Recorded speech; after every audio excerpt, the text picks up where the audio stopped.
বাবাজিরা, ডাক্তার ইঞ্জিনিয়াররা কি কয় জানো? কি কয় আব্বা? ডাক্তার ইঞ্জিনিয়াররা বলে ভাত যত কম খাওয়া যায় ততই স্বাস্থ্যের জন্য ভালো।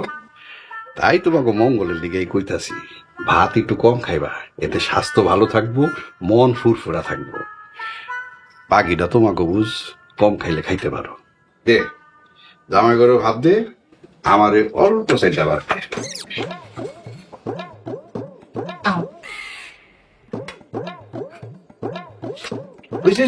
অনেক বেশি দুলা ভাই আরেকটু হইছে নাও তোমারও দেই।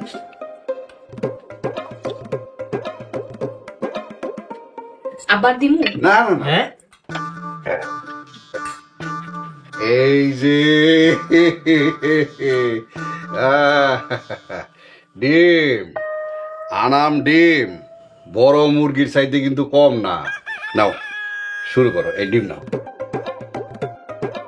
শুরু করো। ও না, রাখো রাখো রাখো। হ্যাঁ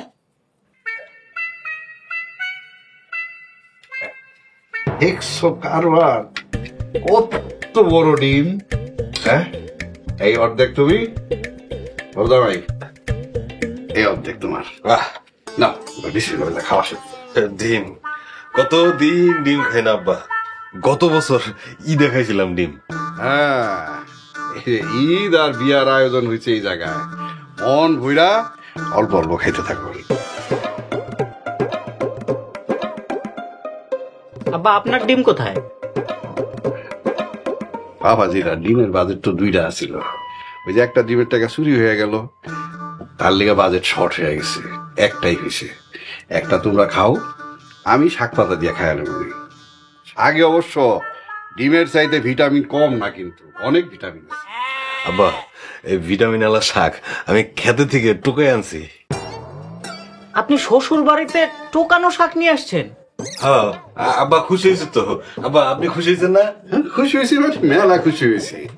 আমার বাবাজি, টাকা পয়সা যত কম খরচ করবা আমি তত বেশি খুশি হব। না এবার শুরু করো। শুরু করো। কি ব্যাপার, তুমি যাইতেছো না, খাইবা না? হ্যাঁ, খাবার দাবার একটু কম করা স্বাস্থ্যের জন্য ভালো। বাবাজি, একেবারে না খাইলে তো কেমন হয়? আপনি খান। আব্বা ওই মেজদানের ডিমটা আমি খাই। এবার জি নাও।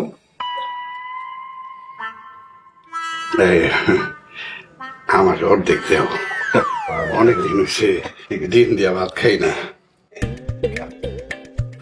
তুই তাহলে এখানে বয়, তুই শাক দিয়া খাই, জলও আছে আব্বা, ডিমের। আমি পরে খাবো, আমি তেলে যাই। যাবি? খাইবি না? নাও, নাও।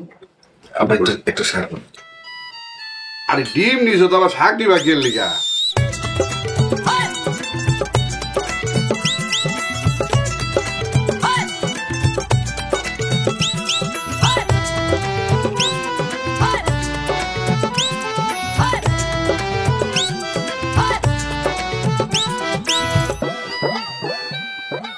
তুমি আইছো, এত দেরি করলা কেন? বাড়িতে দুলাভাইয়ের আইস। তোমার দুলাভাইয়ের লগে কি আমার পরিচয় করে দিবে না? দুলাভাইকে লগে পরিচয় হইতে হলে তাগরে চা পানি খাওয়াইতে হইব। আরে চা পানি কেন, মিষ্টি খাওয়াবো, মিষ্টি। তাইলে তো আবার টের পাওয়া যাইব যে তুমি কিপটা না, তোমার লগে জীবন আমার বিয়া দিব। আচ্ছা তোমার বাপে এমন কেন যে তোমার কিপটা জামাইয়ের সাথে বিয়ে দিব? হিসাব সোজা, যাতে বিয়ের পরে জামাইগো পিছে খরচ না করা লাগে। ও তাইলে অহন থেকে তোমার বাপের সামনে এমন কিপটামি করুম যাতে তোমারে আমার হাতে তুইলা দেয়। এই তো বুঝতে পারছো, এখন আমি যাই। আরে যাও কে, আইলাই তো মাত্র। বাড়িতে মেহমান কখন যে ডাক দেয়। আচ্ছা আবার কখন আইবা? আরে আসবো না, এখন আমি যাই। কিপটা শ্বশুর, তুই কি কিপটার কিপটা? তোর সামনে এমন কিপটা আমি করুম যাতে মিলিরে তুই আমার হাতে তুইলা দেস।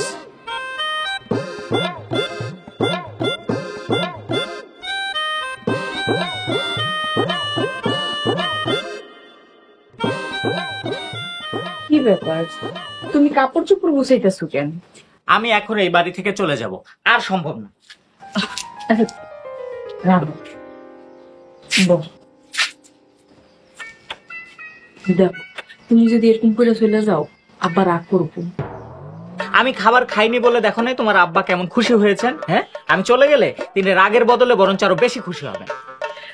দেখো তুমি গেলে আমি কষ্ট পাবো, তোমার পায়ে ধরি আর একটা দিনই তো, একটু কষ্ট করে থাকো। আমার পক্ষে এখানে আর এক মুহূর্ত থাকা সম্ভব না, আমি মানসিক রোগী হয়ে যাচ্ছি। এক কাজ করো, তুমি একটু বাইরে যা হাওয়া বাতাস খায়া হো, ভাল লাগবো। আমার আর কিছু ভাল লাগতেছে না। আইসা এবার কো তুমি কি খাইবা, আমি তোমারে রান্না করে খাওয়ানোর ব্যবস্থা করতেছি। খাবার, এই বাড়ির কোনো খাবারে আমি আর কোনোদিন মুখে তুলবো না, প্রয়োজনে না খেয়ে মরে যাব। যাও তুমি বাইরে যায় গাছতলায় বসে বাতাস খাও, আমি তোমার লেগা গোপনে রান্নার আয়োজন করতে আছি। যাও, রাগ কইরা থাইকো না, যাও কইতাছি।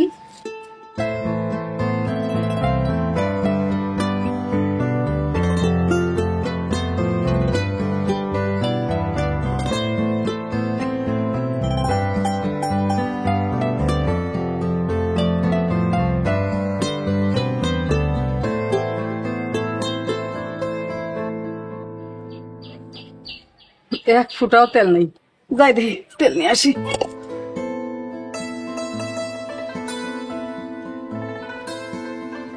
মা, এইসব কি শুরু করছো? কিসের কথা কইতাছস? জামাই গলে কেউ এইসব রান্ধে? তোর বাপরে গিয়া ক। আমার জামাই শিল্পপতি, এইসব খাবার খাইতে পারে না। আপার জামাইয়ের মতন গাইয়া কিপটা না। কি করলি তুই? আমার জামাই গাইয়া? হ, তোর জামাই গাইয়া কিপটাই। তাহলে তোর জামাই কি? আমার জামাই শিল্পপতি, মাছ মাংস ছাড়া খাইতে পারে না। ও আল্লাহ, তাই নাকি? তোর জামাই শিল্পপতি, প্রতিদিন মাছ মাংস ছাড়া খাইতে পারে না। আমি এখনই আব্বারে যাই কইতাছি। যা যাই আব্বারে গিয়া ক, আর এইটাও কইস আব্বারে কইস মাছ মাংসের ব্যবস্থা করতে। আমি এখনই যাই আব্বার কাছে, তখন আমি বিচার দেবো, তখন অপমান করবো। এই তোর আবার কি শুরু করছস? মা, এরকম করলে কিন্তু তোমাকে জামাই চলে যাইবো। চলে যা, তখন ধরে রাখছে কে? যা। তুমি কি আপার কিছু কইবা? এই বেলি, যা তো জামাইয়ের কাছে গিয়া দেখ কি লাগবো। কিছু লাগলেও তো দিবা না। মা, তোমার জামাই অনেক বড় ঘরের পোলা, মাছ মাংস ছাড়া খাইতে পারেন। আমি টাকা দিয়ে বাজার করানোর ব্যবস্থা করি। ঠিক আছে, রাজারে দিয়া গোপনে বাজার আনতে ক, তোর বাপ জানি টের না পায়। আমি গোপনে রান্না করে দিমুনি। ওই দা রাজা আইছে। এই রাজা, শোন, এই 1000 টাকা দিয়া মাছ মাংস ভালো ভালো বাজার করে নিয়ে নিবি। 1000 টাকা? এত বড় নোট আমি জীবনেও দেখি না। আস্তে ক, আব্বাই শুনবো। আর শোন, বাজার করে আমার হাতে এনে দিবি। আচ্ছা ঠিক আছে। যা তাড়াতাড়ি। আমি যাই, তোর আব্বারে তেল আনতে কই গা। আব্বারে কোনো দরকার নেই, আবার বেজাল বাজাইবো। আমি রাজারে কুমনে তেল আনতে। চলো কাম শুরু করি।